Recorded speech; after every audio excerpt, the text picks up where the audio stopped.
7 নম্বরে সর্বশেষ কথা, অধীনস্থ যারা আছে তাদের কাজের চাপ আপনারা কমিয়ে দিবেন। কাজের লোক, ফ্যাক্টরির ওয়ার্কার, স্টাফ, তাদের প্রতি যদি রহম করেন, আপনার উপর রহম করবে কে?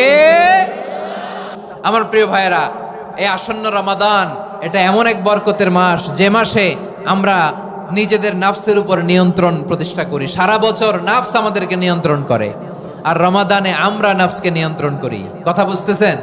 সারা বছর নাফস আমাদেরকে নিয়ন্ত্রণ করে। এই যে এখন আমার খেতে মনে চাইলে যে খেজুর রাখা, আমি খেজুর খেতে পারবো, নাটস আছে, বাদাম খাইতে পারি। খাইতে মন চাইলে পানি, আমার রুহুটা চায়, আমার নাফসটা খেতে চায়, আমি খেতে পারি, পান করতে পারি। বিবাহিতরা দিনের বেলায় স্ত্রীর সাথে মেলামেশা করতে চাইলে করতে পারে, কিন্তু রমাদানে দিনের বেলায় খেতে মনে চায় কিন্তু আমরা খাই। আমার প্রবৃত্তি খেতে চায় কিন্তু প্রবৃত্তির কথা আমরা শুনি, কথা কয় না। রমজানে খেতে মন চাইলে আমরা খাই, তৃষ্ণায় গলা ফেটে যায়, গলার ছাতি ফেটে যায়, কিন্তু এক ঢোক পানি কি আমরা গিলি?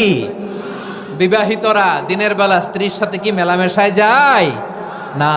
তার মানে সারা বছর নফস আমাদেরকে নিয়ন্ত্রণ করে, আর রমাদানে নফসের উপর আমরা নিয়ন্ত্রণ প্রতিষ্ঠা করি। নফসের লাগাম আমরা রমাদানে টেনে ধরে, চিল্লায় বলেন ঠিক কি না?